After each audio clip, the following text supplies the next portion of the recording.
Mitt Romney faced a lot of criticism for his binders full of women comment during one of the presidential debates. But is there something behind what he said?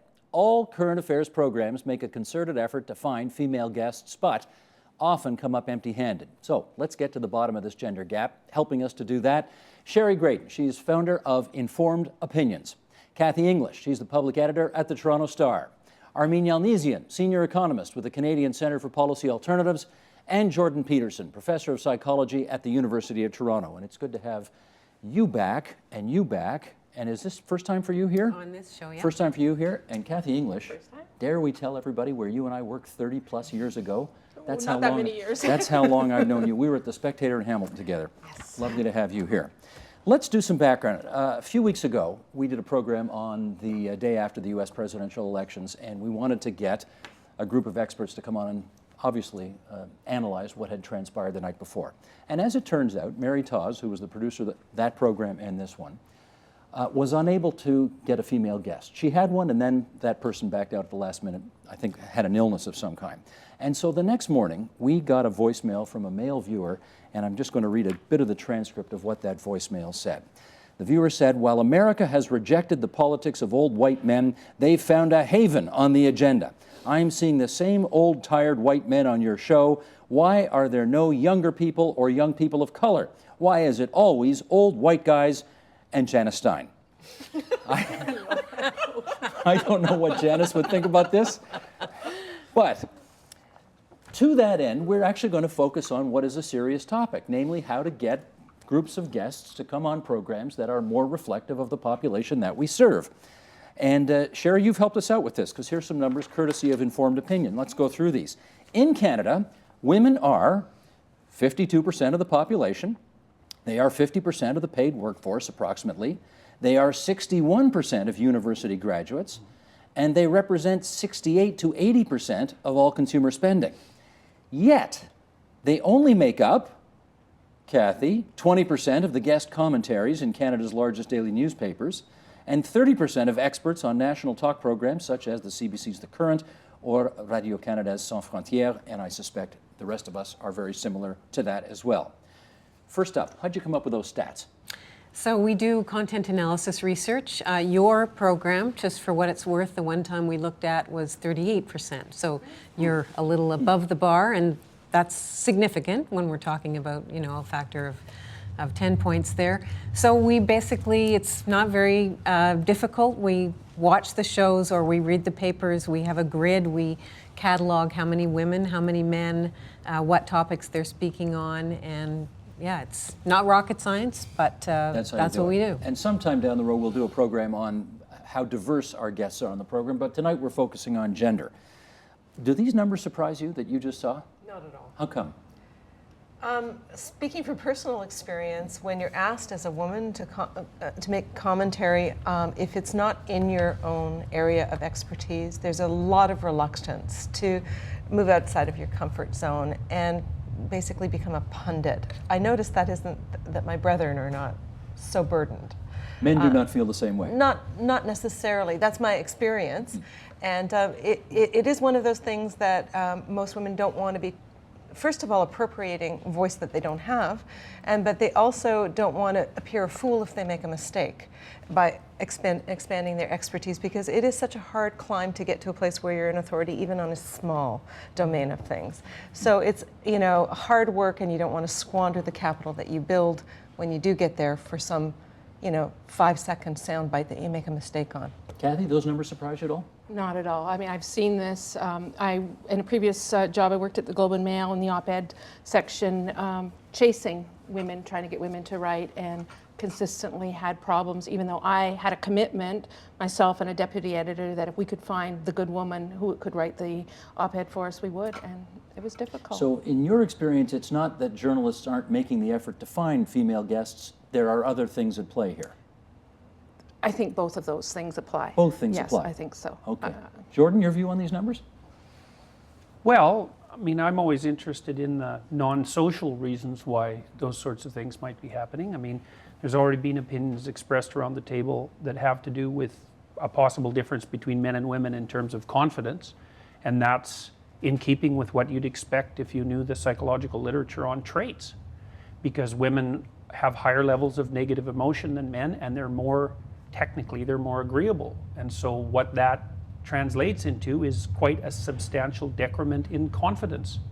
Do you feel the slightest bit uncomfortable saying what you just said? Because you know there are going to be people who will watch that and say, No, I Oh think my. they should be uncomfortable disagreeing with it, because, and the reason for that, What? Spoken like a guy. but there's a reason for this. he's got science going for him. It isn't only that. I have a lot of female clients in my private practice, and one of the things I do is executive coaching, and so I see women who are as accomplished as any women in North America on a professional basis, and most of what I do with them is assertiveness training. And they need it because? Because women by temperament are less assertive than men. And so now, believe me, I have some women in my practice who have no problem with assertiveness, but they're rare. They're rare. And what it boils down to is a tendency towards compliance. And so that's an attempt to decrease conflict if that's possible, and a rather marked lack of self-confidence for the same level of skill. So if you take a man and a woman who are at the same level of skill, the woman will be less confident. Now you know why we invited him on the program today. Go ahead, Sherry. Well, I was just going to say, I mean, I really get what you're saying, and it's something that we deal with in the workshops that we deliver for women who are experts in their field, training them to take that expertise and contribute it to the media. One of the things I say to them, you know, if you, and we've done research, we've asked how many of you have declined a radio or a TV opportunity, and you know, the hands Lots go of hands up. go up. Absolutely. And I say, okay, and they say specifically, I'm really not the best person. And so the question I put to them is, okay, Mary Tawes calls you, you say, I'm not really the best person. She's going to call the guy in the next office to you. You know the one. Is he the best person? Maybe not, but he'll say yes. Exactly. And they know the guy in the next office, and he's very competent, but he's not the best. And so that starts to get them thinking, okay, yeah, I may not be the best. And then I say, other than the agenda where you get 58 minutes, most of the time the journalist has 10 seconds. Can you add value in 10 seconds? Yes, you can. You have something to contribute. Have you ever turned down a booking because you thought to yourself, I'm not the best person to discuss this aspect? Oh, straight up. You have. Oh, absolutely. And in fact, I go out of my way and have all of my career to recommend others that I do believe are better than me for the question at hand. And when you've seen that, let's say Program X booked you, and you turned it down because you weren't the best person for it, you watched the program that night, Yeah. and you saw who they did book, right, some 55-year-old guy, probably white, and what did you think?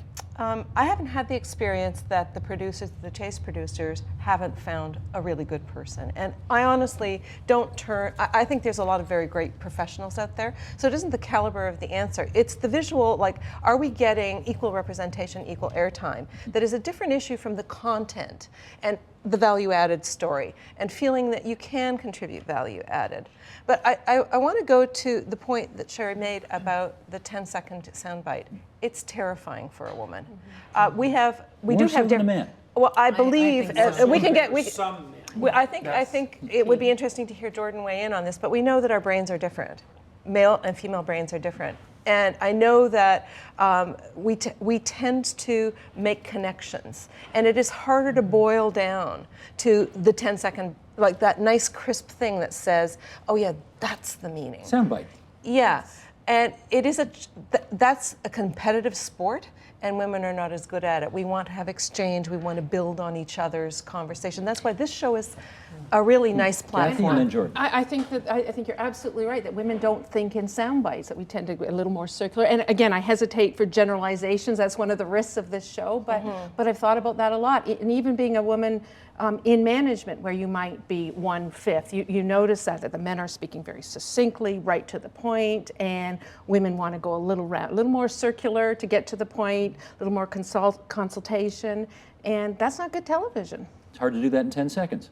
I Jordan. didn't. I think the consultative element is a very interesting one, because the trait one of the traits that separates men from women. And so this is this agreeableness trait that I've described. On one side, it's maternal solicitude. On the other side, it's predatory aggression. And men are tilted more towards predatory aggression. Well, human beings are hunters. It's not surprising. We're built on a hunting platform, and men are hunters. Not all men, obviously, but our ancestors were hunters for at least hundreds of thousands of years and probably longer. So it's no trivial thing.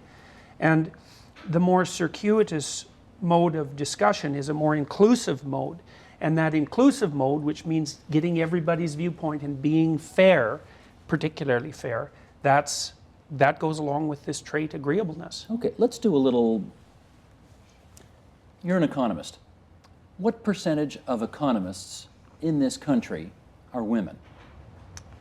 I sadly don't know the answer to that. No one knows, but small. if you took a ballpark. Well, small but growing. But to me, Steve, the issue isn't if you're an economist, a female economist or a male economist, is what kind of economics do you do and what questions do you look at? And what's the lens you look at the economy through? Any woman can act like any man can act like any woman in their line of inquiry. So what do you gravitate towards in your line of inquiry, and how confident are you that that is something that the world wants to know? I think is part of what makes my position unusual in my own field. I'm a woman, I'm progressive, I'm an economist. People look at me and they think, oh, you're a social worker because you're concerned about social issues. I'm an economist, right? I just choose to look at issues that actually deal more with people than money. But my point is, if you watch economics discussions on television, my guess is 80 to 90% of the guests are male, because that's probably what the number of economists are. Yes, and just to follow up on that, I think the new generation of female economists that are coming on stream are a little bit less cagey about presenting themselves, but I'm sure they're getting coaching to do that. I don't think it's a natural instinct because we're all learning. Let me ask Kathy the same thing. You're in the senior ranks of newspaper publishing. Male-female ratio in that. Well, it's getting better. It's certainly gotten a lot better over the years, and I should know these numbers. I've written a column on it, but within highest management ranks, it's about 20%. 20% of newspaper publishers in this country are. Oh, not even that. Not For even publishers, that. No. But senior management, managing editors, that kind of thing? Yeah, I think that's about right now. Certainly the Stars newsroom has made great strides. The Stars newsroom, outside of its editor, Michael Cook, is basically run by women. It's a pretty progressive organization. But it's right a guy now. at the top. Absolutely. Publisher's a man, the managing editor's a man. Yes. How about in academia? You see where I'm going with this, but anyway. In psychology, there's lots of women. And the overwhelming majority of students in psychology and undergraduate and graduate students are women. How about foreign affairs expertise? Yeah, Besides Janice Stein, the aforementioned, it's overwhelmingly male, right? Yeah. This is my point, Sherry. I mean, we are fishing for guests in rivers and lakes and streams where 90% of the fish are men. So let me suggest occasionally Please. that you go to different lakes and streams and oceans. We're all ears.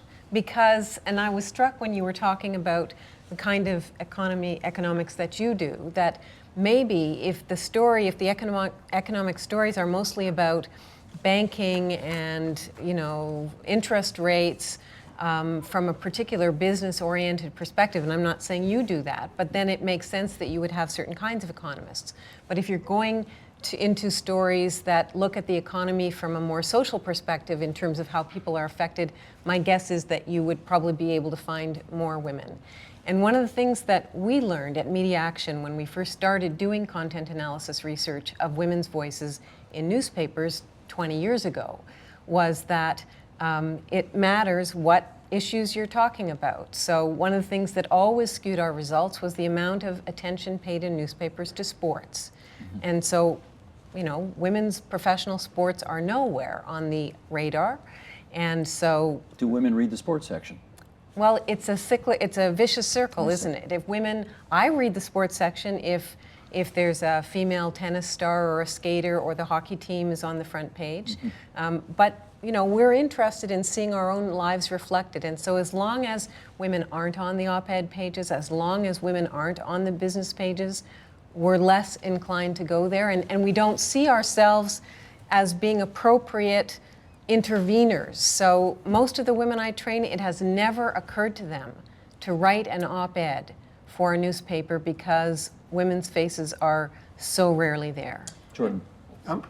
Well, there's a elephant under the rug here too, and I don't think this is something that's really ever discussed, and that is that the typical man and the typical woman are more alike than the atypical man and the typical woman. And this is relevant to this particular discussion because a lot of the stories that you guys concentrate on, that news people concentrate on in general, are about people who are exceptional.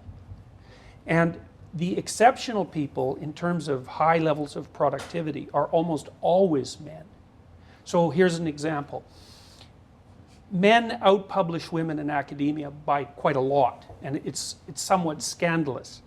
But if you look at the typical female academic and the typical male academic, there's not that much difference. But there's a couple of guys who are outliers, who publish more than everyone else put together. And that skews the whole thing. Yes, and it's true across all creative production domains. That's why almost no one has all the money, and they're all men.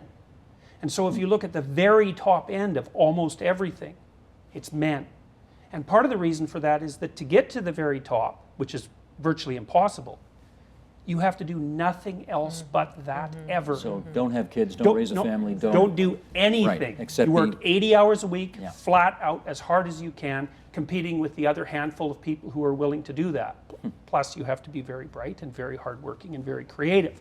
But you also need to put in those hours. Right. And it isn't clear that women want to put in those hours, nor that they should want to.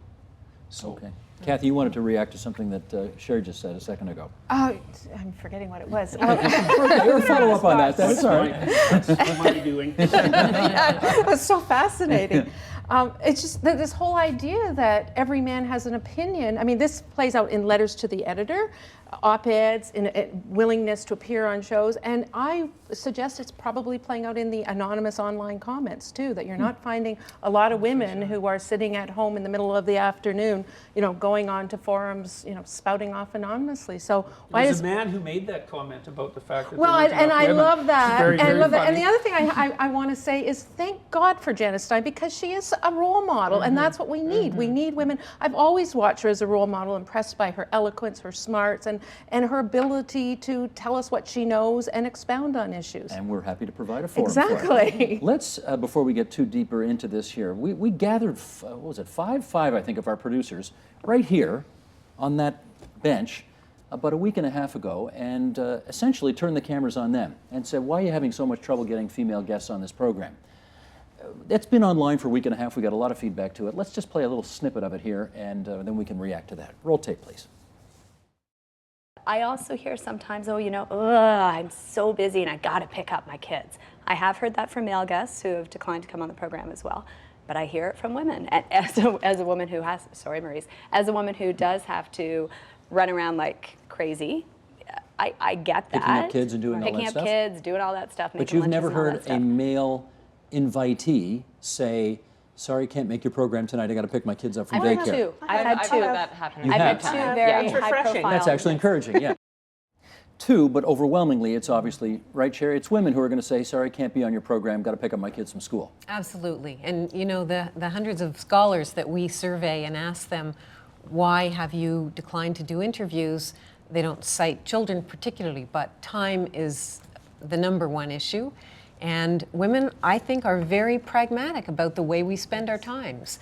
And so one of the reasons we're not trolling online and giving feedback on the Globe, and I've noticed this because I just had an op-ed in the Friday paper that I just got viciously trashed for, is because, how is that going to help me? How is that going to make my life easier if I spend that extra time going online or getting to your studio? Yeah, I have something to say, but I got to pick up my kids, I got to take care of my parents, I got a full-time teaching load. On the grand scheme of things, I'm not that driven guy that Jordan mentioned. Because I would never think, how would that make my life easier? I would never think that. I'd think, yeah, I'll go talk on that show and I'll do whatever I have to arrange my schedule. And the work-life balance for most women is so precarious. Every moment is scheduled. And my kids are out of the house now, but when they were home, 5 o'clock had to be home. There was ballet, there was hockey, all those things had to be done. that's gone now, but I always found that when I was. Well, why is it the women who are obviously responsible Well, for that's getting a people to much ballet bigger and problem. karate and swimming? And there are male guests do not. And listen, we can all around this table, I'm sure, give examples of how the female guest that we tried to get on the program said, "Sorry, I can't do it. Got to pick up my kids, take my kids, do something with my kids." The men don't use that as an excuse. Why not? Well, I think part of that, I've had children, and they're also You have gone. children. Yeah, well, they're off being adults now, hopefully. Small differences in temperament can make a huge difference in behavior. So, for example, we have a dog, and I care less about the dog slightly than my wife. And so she does most of the care for the dog, because I'll let the dog go without care slightly longer than she's comfortable with. Because you're a man? Yeah, fundamentally. I mean, my wife isn't particularly sentimental towards the dog, but she's more sentimental towards the dog than me. So what that means is she ends up taking care of the dog most of the time because I'll let the dog go a little longer than she feels comfortable with.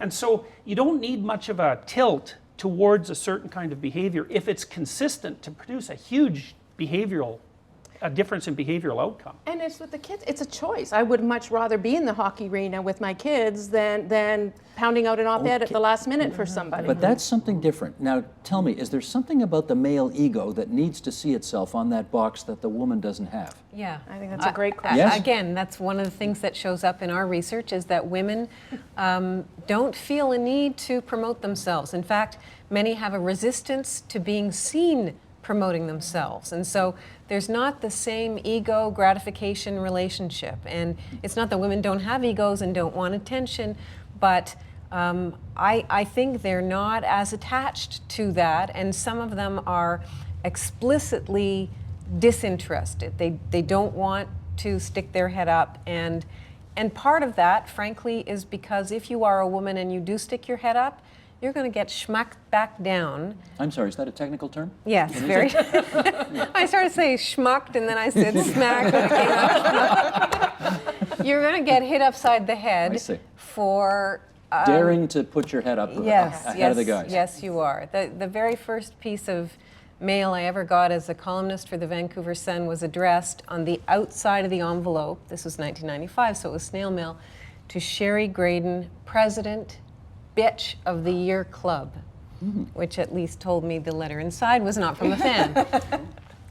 So that happens even easier today because online anonymity makes it possible for people to trash you. Let me, I'm going to tread gingerly here, but let's try this. I'm sure there are other people at the Canadian Centre for Policy Alternatives. For the life of me at this moment, I can't think of who they are. Because when I think of that organization, I think of you. And you're on this program a lot, and you're in the media a lot because you're, knowledgeable and well-spoken, and you put the puck in the net every time we invite you on. Do some of the other economists at the CCPA, do you think secretly are a little bit jealous of your profile? I don't How's that for know. a question? Yeah, Is that a real smart-ass question? Go ahead. I don't know how my colleagues feel about that, but what you've touched on is something that we don't discuss. And so they do get media as well, and maybe not as much. Some of them are younger and coming on stream, but it does tap. What you've tapped into is this: if you talk too much, you're just a good yak. You're not really a good economist, really. And I don't think Sherry Cooper feels that way. the more you talk, well, Right? and it She's on a depends on lot. the She's format. good. It depends on the format. But when you're in my position, it's very easy to say, well, what have you done for us lately in terms of solid, good research? I have done more media in the last 2 years than ever in my life. The last full report I wrote was in December of 2010. It has been brought to my attention. And so the question is, what do you do about balance? Thankfully, I have a boss that understands the capital that's involved in getting the organization's name and basic ideas out there.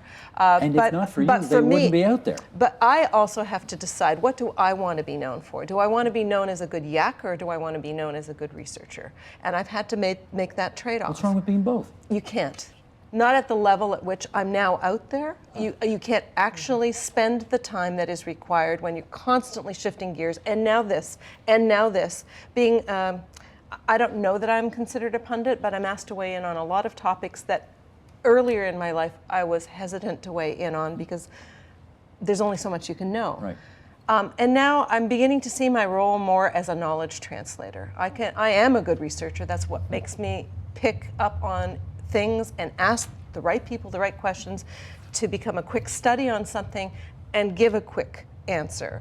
And I was very reluctant to do that previously because it seemed kind of frivolous to be weighing in on all these other things. And I had a career that I'd built up and I wanted to keep doing it. But it became clear that this lack of voice that's out there from a progressive point of view, and the fact that I could do it to whatever extent made this a worthwhile thing to do. But I'm not sure that it's a long-term game plan for me. I'm trying to work with my colleagues to, you do want to bring the next voices up.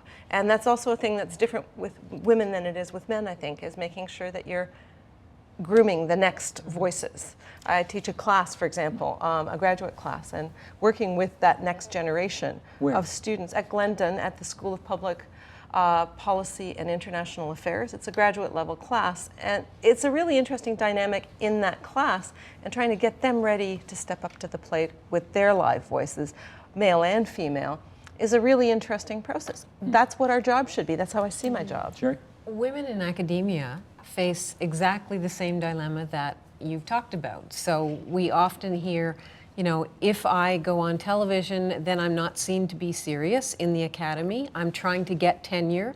Nobody's going to give me tenure points for going on the agenda or going on CBC.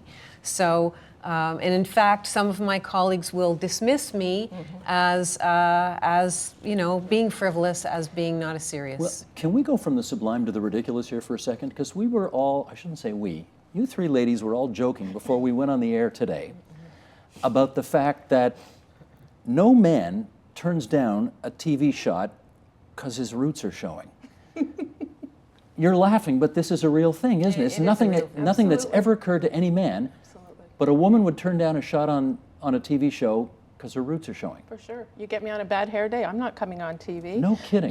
TV is a tough medium, and I think, to your point, that women are probably more sensitive about, am I going to be judged on my appearance, more on my appearance than what I have to say? And writing is the hardest work I know, but I'd always rather write a column than appear on television. And the truth is, TV is much more punishing for women than it is for men. Hillary Clinton, she's got the highest approval rating of a politician in the hemisphere. But she changes her hair in some way. She gets dissed all the time notices. for her hair, her pantsuits, her failure to wear makeup. Give the woman a break.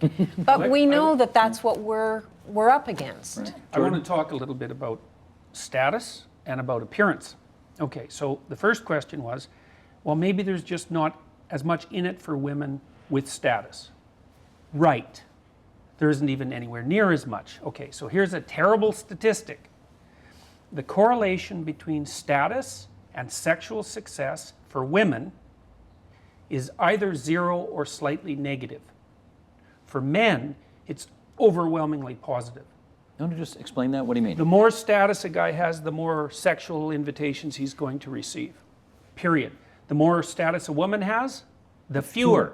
Now, it's slightly negative for women. It's mostly 0. It just is completely irrelevant. Now, that means something over an evolutionary time frame. What it means is that there's a proportion of men who will stick their neck out, which is risky, but the payoff is that if they hit a certain level of status, they're unbelievably attractive to women, which is why people like Kareem Abdul-Jabbar, Yes. hopefully I've got that Former right. basketball player. He claimed to have slept with 10,000 women. No. Wrong. Wilt Chamberlain. Well, I'm sorry. God, Wilt Chamberlain. Kareem is a very nice I'm Muslim sorry. man, very Wilt- religious. Yeah. It's the, But it's also the case with rock stars and men who are Henry placed Kissinger.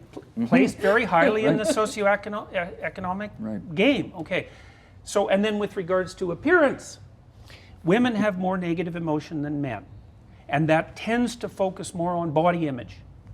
So even if a man and a woman are equally nervous, let's say, the man's going to be worried about something else other than how he appears. And part of the reason that women worry so much about how they appear is that is how they are judged sexually.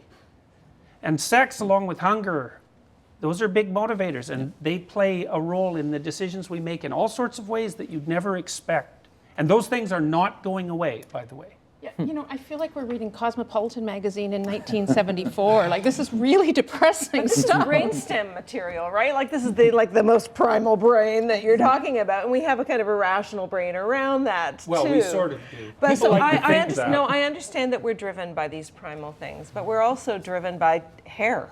Right, like Neil Postman. Neil Postman wrote in "Entertaining Ourselves to Death" that Amusing. TV is about. Amusing ourselves to death. That TV is about hair. And if you think about how you look at TV when you're surfing through the channels, you know that there are going to be certain images that briefly, kind of at some kind of primal level, attract you, and some that repulse you. Or you'll be sitting there listening to somebody and they look goofy while they're talking, and flick goes the channel. So we know that we all do it, and we girls are, I think, a little bit more sensitive to that experience. Do you know what, Mary? Let me read this anyway, because I think it's worth putting out there. We get this on the website. Was this? Yeah. Okay. Part of the online discussion. Let's put this up, control room. I've often noted the absence of women on the agenda panels. Women seem to face far more vitriol than men when they go public. Perhaps this is why women are reluctant to appear on the show. Women always have the extra baggage of criticisms about their appearance and the pervasive opinion that women are inferior, as one of the posts argued, baggage that has nothing to do with the subject matter at hand. This, too, is part of the double standard. It's only natural to be cautious in a hostile environment, so maybe there is a way to make women feel safer. Jordan, is there a way to conduct these discussions that will create a zone of safety that would make women more inclined to participate? Well, not obviously, but I would also say, why should you do it? Why should this be safe? Like, I mean, this is a very specialized kind of environment. It's, in a sense, a war of opinions. Now, it can be a collaboration of opinions too, but it's not supposed to be a situation where everyone sits around and comfortably agrees. But in which case it's set up as a kind of a male staging ground. Yeah. Well, it's set up as a competitive staging ground. Which favors men. Well, it favors competitive men. I should say, you know, the differences between men and women are actually differences in personality rather than differences in gender per se, which is to say that there are lots of men who are like women, and there are lots of women who are like men, but on average there's a difference. Now, you can twist situations around to force a kind of equality, but it isn't clear to me that that's a good long-term solution or even that it's appropriate. Armin. I'll tell you how I think you make it safer. Sure. I think you have more examples of brave women doing it, just doing it. Like Hillary Clinton doesn't look excellent all of the time, and you know the job she's doing is excellent. Like women that are willing, like myself, to go gray in public on air, right? Like, because you don't see a lot of women going gray. I don't have the time, so it doesn't look perfect. At some stage it will. You know, like people being a little bit less fearful as women and trying it. We are the ones that are going to make it safer for more of our sisters. Do you think you'll get an email today, though, from some viewer who will say, what's with the gray hair? Seriously, no, I may and I don't care. Okay. See, this is interesting too, because when you talked about appearing, you described appearing sort of on behalf of women, to provide women with a voice, to move things towards a more egalitarian platform. I mean, I never think that about the reason I'm appearing in relationship to men. No, Because actually, there no, are 80% of you already. No, but I also are don't. But I also don't care. I want to make the That's distinction. something that's I want to different. make the distinction between this conversation, which is about that, and every other time I agree to appear, I'm not appearing because I'm a feminist or I'm a woman. I'm appearing because I've got something to say about the topic at hand. Okay. And there's a certain point when you decide to put yourself out there, whether you're writing, whether you're on television, where you just have to develop a thicker skin and say, Yep. it doesn't matter what Yep. they say. I'm comfortable with what I'm doing, and it doesn't matter. And the first time you write a column that you get attacked for, you know, blog, Twitter, and everybody's out there attacking you, you just kind of have to say, doesn't matter. You know, there's a great saying, and the saying is, fail again, fail better. Exactly. We got to fail better. We got to fail again. Do you tell that to your peeps? Well, I do, and the other thing I say is, you know, vis-a-vis the hate mail that I've got and other things I've been called on the continuum of violence against women, being called dog-faced slut is a long, long way away from female genital mutilation, gang rape, and sexual slavery. So I can hack it, and so can most of you. Okay, What and I from say. that level to a very different level, which is cerebral, that I'm not perfect when I speak, that I make mistakes, is something that I have to give myself permission to do, because my brothers do it all the time. The boys do it all the time, and they get quoted. But you do have to be careful. You do have to be really careful that you're representing your team, so to speak. That, you know, women aren't just a bunch of, you know, maniacs running around there saying whatever it is that they feel, that they've done their research, that they've done their due diligence, they're every bit as good as their male counterparts. Part of the problem is that we're seen still, because we're still such a minority, we're seen to be representing our team. So nobody expects Jordan or you, Steve, to represent all men, but when a woman speaks, because we're still in such a minority, we're seen as reflecting on the intelligence or the capabilities of all women. And so that's why we think about it, we own it in the way that you don't, but it also is an added level of pressure. You know, I don't want to let the girls down. Seriously. If I run to be premier and I'm premier and then the election comes and we don't get reelected, it'll be my fault. So because they won't take a risk they on a won't woman take- for another yeah, 25 yeah. years. Yeah. Well, Kim Campbell had to deal with that, Yeah. obviously, many years ago. Kathy, you were going to say. Well, just to Jordan's point of whether, you know, we are our harshest critics, whether we're judging ourselves in a tougher manner than we need to, and that does play into our gender. Here's another bit of data that's quite interesting. If you look at, imagine you have some employees, and you have the manager of those employees has rated them, and so have the employees themselves. What you see is the men will rate themselves about the same as their own managers will, maybe a little better.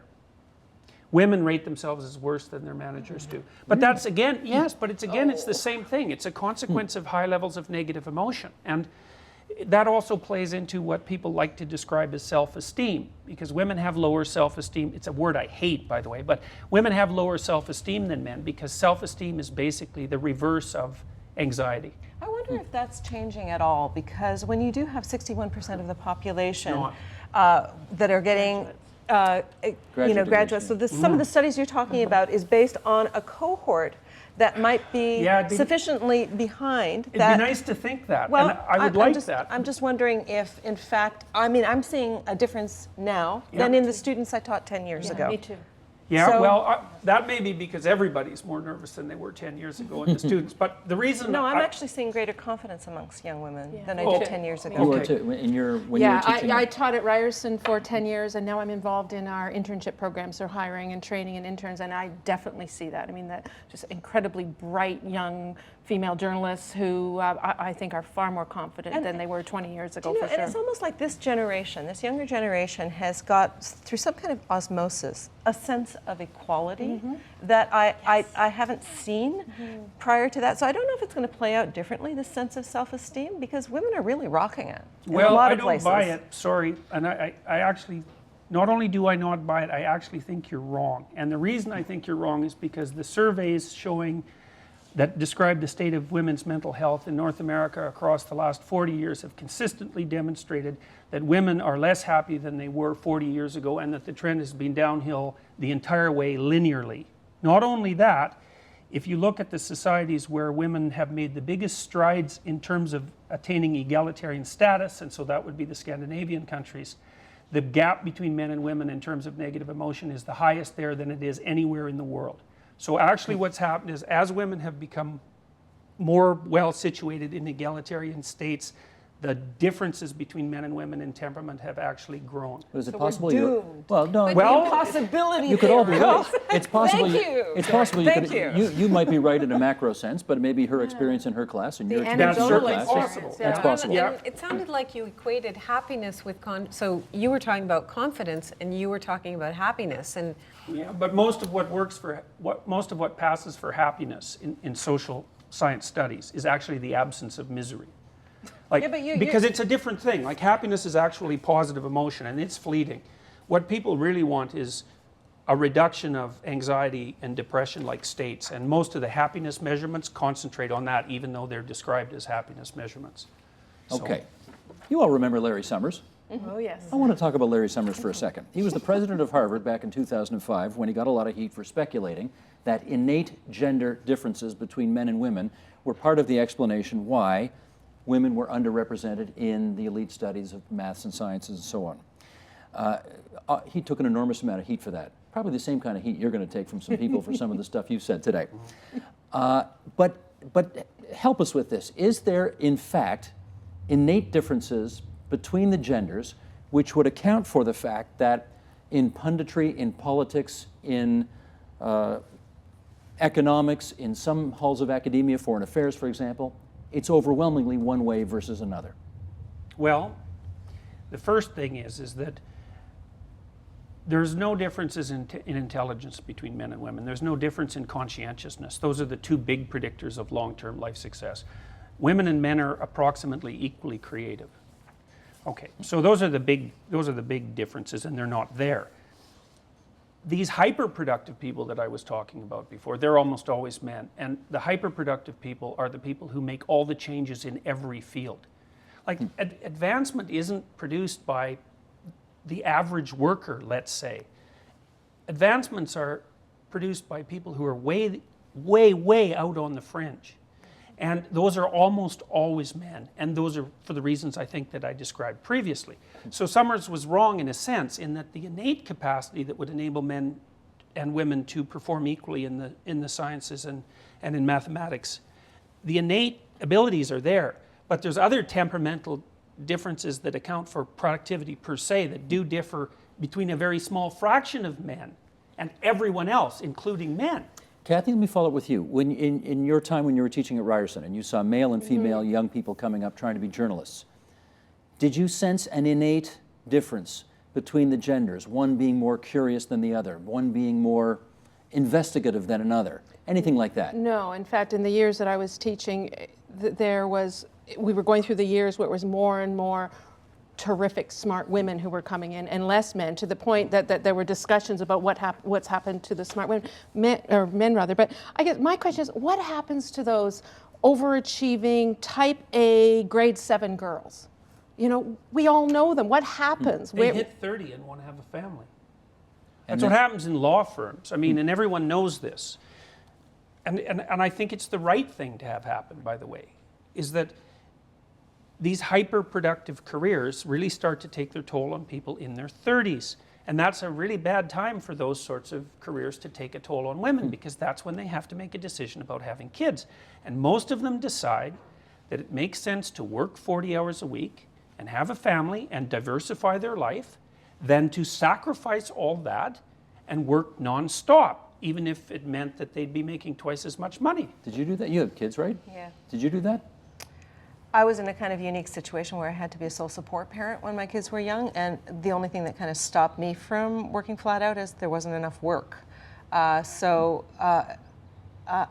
hear what you're saying, and I think there's a great measure of truth to it. But I also think that we're learning how to balance work and life slightly differently. It'll be interesting to see as labor market shortages pile onto the scene, whether employers will be more accommodating of hanging on to their best and brightest and permitting an even better balance. I don't buy it, and I'm going to use my experience with the law industry to buttress that. There's a lot of talk in the legal industry about what big law firms would have to do in order to keep their high-achieving women, and they want to keep them. And the reason they want to keep them is because those women make an awful lot of money for the firm, and they're rare. So it's hard for big law firms to get partners who are really top rate. And so they have to make a lot of money, they have to bring in business, they have to be unbelievably competent. And so they're rare people. And they want to keep their women. They can't. And the reason they can't is because there's nothing the law firm can do to entice the women to stay.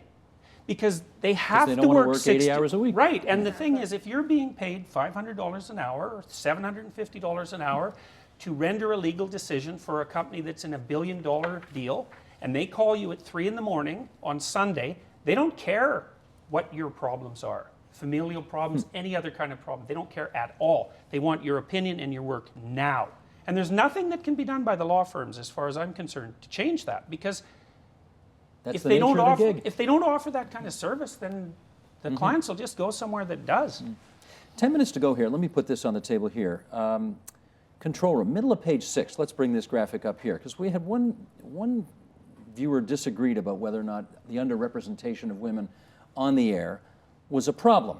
So we got this tweet. If more women wanted to participate in media, he writes, they would. Maybe it's for the same reason fewer participate in politics, engineering, etc. It's a lack of interest. So why create a problem where there isn't one?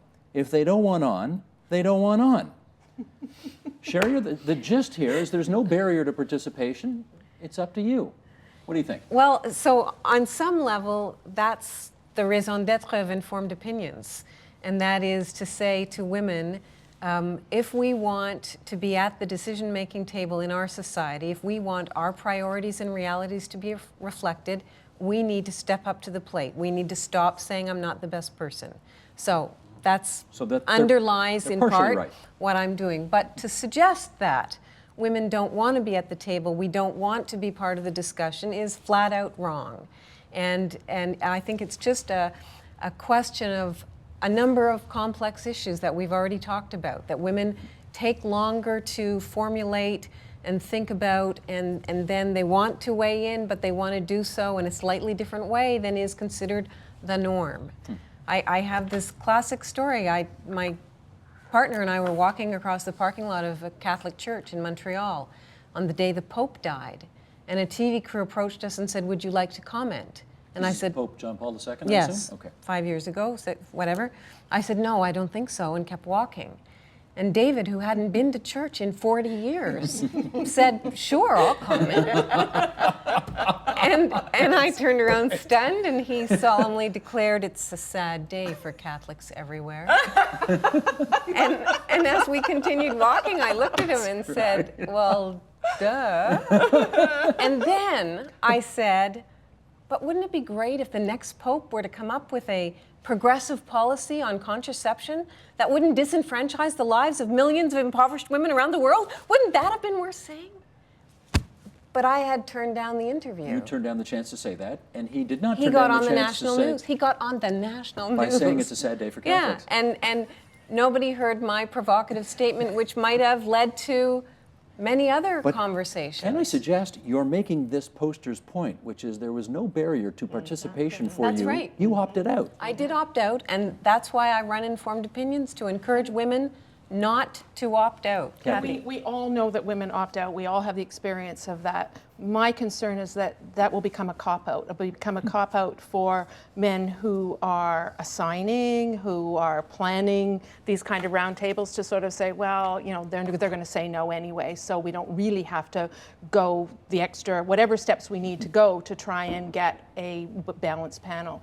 And, you know, public discourse depends on having a diversity of voices. As you say, it's not just middle-aged men, it has to be women, it has to be people from diverse populations. We all need to be at the table. Armin.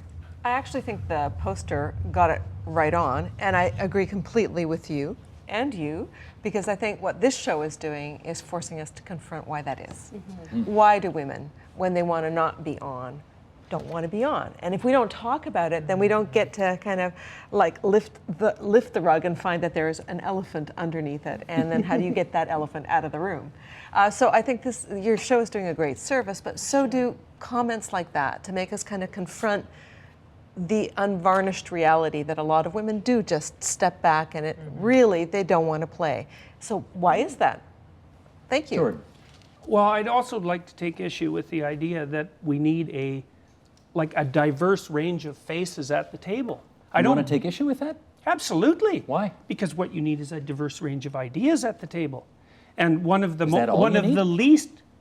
Well, I think so, yes. I think that one of the least sexist and gender prejudiced things you can say is that people should be judged by what they say and not who they are. Yes, but there's this growing body of research literature documenting the extent to which any given group, if it's homogenous, will come up with fewer great ideas or solutions than a group that's heterogeneous. Right, but it depends on how you define heterogeneous. There's more difference between individuals than there is between groups. That may be And that's one of the actual hallmarks. Like, if you want to push hard and figure out why people shouldn't be racist or sexist, the reason is because there's more difference within groups than there is between them.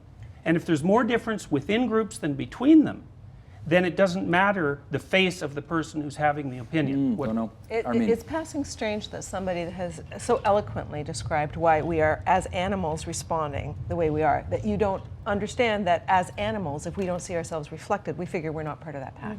So seeing diversity is almost as important as hearing diversity. In fact, it might be an equally important portal into a discussion and why you want visual diversity. Depends on whether you identify with your gender No, or it's, your no, ideas. and I don't disagree with you, but one of the portals into a discussion of feeling like my voice might count because I look like that person, especially when you're talking to young people. Especially when you're talking to young people. Is that a male-female difference? Well, no, I'm just wondering that it isn't part of your unpacking the story, because while I couldn't agree with you more that it's important to have a very rich diversity of ideas, and I couldn't agree with you more that you get an even bigger richness by bringing in very unusual types of suspects, you get more people willing to voice their opinion if they feel like that tribe over there that's discussing it is not so foreign to me that I can't ever imagine myself If there. that's the case, then why do the networks still have so much trouble attracting women? But that's what we're discussing. And I in know, fact, I know, but the thing is, the truth is, I don't have think been open. for example, I don't think I get invited because I'm a woman. I might for TV because you can see the diversity. I might for radio, I don't know.